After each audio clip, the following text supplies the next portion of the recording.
نماز میں وسوسے بہت آتے ہیں، کیسے بھگایا جائے؟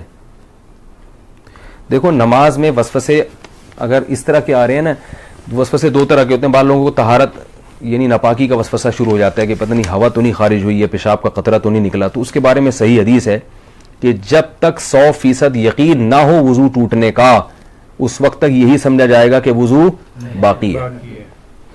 اب جو وسوسے کا مریض ہے اس کو یہ شبہ ہوتا ہے پتہ نہیں مجھے 100% یقین ہو رہا ہے کہ نہیں ہو رہا ہے. تو اس کا علماء نے حل لکھا ہے کہ اگر آپ قسم اٹھا کے کہہ سکیں نا، کوئی اس وقت پوچھے کہ بھئی آپ کی ہوا خارج ہوئی ہے یا پیشاب کا قطرہ نکلا ہے، تو آپ قسم اٹھا کے بولیں اللہ کی قسم ہوا خارج ہوئی ہے، تو یہ اس کی علامت ہے آپ کو 100% یقین ہے. یعنی اگر آپ قسم اٹھا سکتے ہو تو کہا جائے گا کہ وضو ٹوٹا ہے. لیکن جو وہمی ہے نا وہ کہے گا پتہ نہیں میں قسم اٹھا سکتا ہوں کہ نہیں اٹھا سکتا. یہ بھی ہوتا ہے. اگر کوئی اس وقت مجھ سے پوچھے تو میں کیا قسم اٹھا سکتا ہوں، تو یاد رکھو اگر آپ کو اس میں ڈاؤٹ ہو رہا ہے اس کا مطلب آپ قسم نہیں اٹھا سکتے. کیونکہ جب آپ نے کوئی یقین ہوتا تو کہتے ابھی رات کا وقت ہے نا، میں آپ سے پوچھوں بھائی ظہر ہے یا رات ہے، تو آپ قسم اٹھا کے فوراً، کوئی کتنا ہی وہم کا مرض ہو آپ قسم اٹھانے میں ہچکچاؤ گے نہیں. تو اگر یہ ہو رہا ہے پتہ نہیں قسم اٹھا سکتا ہوں، تو یہ اس کی علامت ہے کہ آپ قسم نہیں اٹھا سکتے اور آپ کا وضو نہیں ٹوٹا. پھر یہ فکر نہ کریں کہ حقیقت میں ہوا خارج ہوئی ہے نہیں ہوئی ہے، بس اللہ اس کے رسول نے جب کہہ دیا کہ آپ کا وضو باقی ہے تو وضو باقی ہے. دوسرا وسوسہ تجوید کا ہوتا ہے.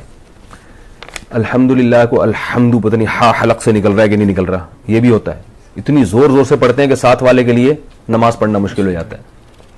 تو ایسے وسوسے کے مریض کو چاہیے بس جلدی سے پڑھ لیا کرے. کسی نے بڑا اچھا ملفوظ بھیجا حضرت ڈاکٹر عبدالحی رحمۃ اللہ علیہ کا، کہ ان کے پاس ایک شخص آیا اور کہنے لگا میرے تو سجدے ہی بیکار ہیں، میری تو نماز ہی بیکار ہے، نماز میں دل ہی نہیں لگتا اور وسوسے آتے ہیں اور پتہ نہیں کہاں توجہ ہوتی ہے، ایسی نماز کا کیا فائدہ، ایسے سجدوں کا کیا فائدہ. انہوں نے کہا یہ جو تم عجیب سی اور عجیب سے سجدے کر رہے ہو جس میں تمہیں وسوسے آ رہے ہیں، کیا یہ سجدہ مجھے کر سکتے ہو ایسا سجدہ؟ انہوں نے کہا نہیں یہ تو نہیں کر سکتا. کتنی کیا پیاری دلیل ہے. انہوں نے کہا اس کا مطلب ہے کہ یہ وہی سجدہ ہے جو صرف کس کے سامنے ہوگا؟ اللہ کے سامنے. اس کا مطلب یہ قبول ہو رہا ہے، تبھی یہ کسی اور کے سامنے نہیں ہو سکتا.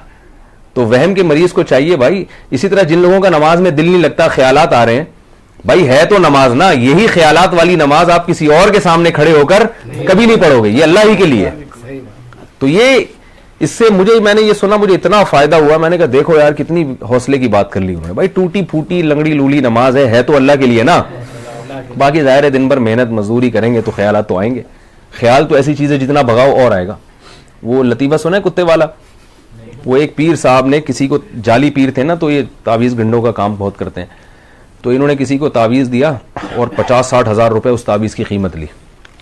اس دیہاتی کو کہا کہ یہ تعویذ ہے 50-60 ہزار روپے کا ہے، اور اب ان کو پتا تھا اثر ورثہ تو کچھ ہوگا نہیں، تو پیسے یہ مانگنے آ جائے گا. تو انہوں نے اس گنوار کو، دیہاتی کو کہا یہ تعویذ جب اثر کرے گا، جب گھر میں جب تم داخل ہونا اس تعویذ کو لے کے، تو کالے کتے کا تصور دماغ میں نہیں ہونا چاہیے.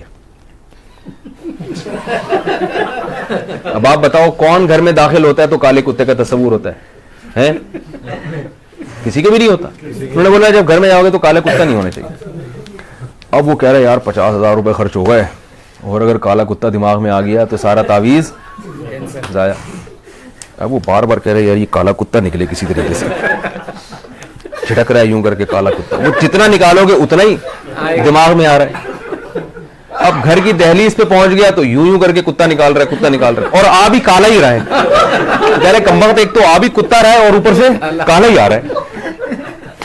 بھائی 3 دن تک یہ کرتا رہا ہے، گھر میں داخل ہی نہیں ہو رہا. بچوں کو باہر نکال دیا، کھانا ادھر ہی دو مجھے، جب کتا نکلے گا تو گھر میں داخل ہوگا میں. لیکن کتے نے تو اور گھسنا تھا. بالآخر یہی ہوا کہ گھر میں گیا تو ذہن میں کتا تھا. بعد میں آیا وہ اپنے جعلی پیر سے کہنے لگا یہ اثر ہی نہیں. انہوں نے کہا میں دیکھا مجھے تو پتہ چل جاتا تمہارے ذہن میں کتا تھا، اور عقیدت ہوگی کہ ایک تو ان کو پتہ بھی چل گیا.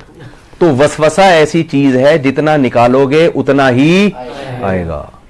اس لیے حکیم الامہ حضرت مولانا اشرف علی تھانوی رحمہ اللہ نے لکھا ہے کہ وسوسے کا حل یہ ہے کہ نہ نکالو نہ خود سے سوچو.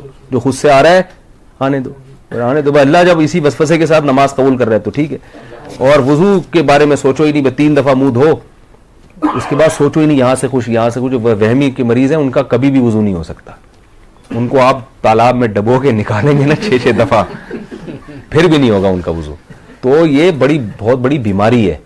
اس لیے جو ہے یہ وہم ایسی بیماری ہے کہ ڈاکٹروں جو نفسیاتی ڈاکٹر ہوتے ہیں نا ان کو بھی بیماری ہو جاتی ہے. یہ وہمیوں کا علاج کرتے کرتے جو سائیکیٹرک ہوتے ہیں نا, یہ بھی ہوائی بات نہیں ہے, یہ بھی تحقیق کے بعد بتا رہا ہوں کہ یہ جو سائیکیٹرک ہوتے ہیں نا جو نفسیاتی علاج کرتے ہیں, کچھ دنوں کے بعد ان کو اپنا علاج بھی کروانا پڑتا ہے. یہ حقیقت ہے, آپ کسی ڈاکٹر سے پوچھ لیں, کسی اپنے سے بڑے ڈاکٹر کے بعد بیٹھے ہوں گے کہ مجھے یہ ہو رہا ہے, ٹھیک ہے نا, کیونکہ ہر وقت ان کے پاس ایسے مریض آ رہے ہیں جو الٹی باتیں کر رہے ہیں, تو تھوڑے دن میں یہ بھی الٹے سوچنا شروع ہو جاتا ہے. کوئی نارمل بندہ ہی نہیں آتا ان کے پاس. تبھی میں وہمیوں سے بہت ڈرتا ہوں. کسی کو طلاق کا وہم ہو گیا, کسی کو جناب طہارت کا وہم ہو گیا, تو زیادہ فون آتے ہیں, پھر میں اس کو وہمیوں کی لسٹ میں ڈالتا ہوں. میں کہ بھائی تو پاگل ہے, ہم کو تو نہیں پاگل بنانا, ہم بھی یہی سوچنا شروع کر دیں. میں 2-4 دفعہ اب نہیں بتاؤں گا مسئلہ. تو وہ کیا ہوا تھا, وہ اسی طرح ایک بندہ کیا, اس کو وہم ہو گیا تھا کہ میں بندر ہوں. تو وہ ڈاکٹر صاحب کے پاس گیا, ڈاکٹر صاحب مجھے وہم ہے کہ میں بندر ہوں. ڈاکٹر نے کہا پنکھے سے نیچے اتر کے تو بات کروں گا نا بھائی میں. تو وہ ایک اور ہے نا کہ ایک ڈاکٹر تھا ایک آدمی, اس کو 1 کے 2 نظر آتے تھے. ڈاکٹر کے پاس گیا کہ مجھے 1 کے 2 نظر آتے ہیں, کوئی علاج بتائیں. ڈاکٹر نے کہا آپ تینوں کو یہ بیماری ہے کیا؟ آپ تینوں آدمی کو یہ بیماری. تو بعض دفعہ ڈاکٹر خود اس میں مبتلا ہوتا ہے. تو وہم کا علاج خود ہی کر سکتے ہیں بھائی. وہ کیا ہے کہ وہم کو لفٹ نہ کرائیں.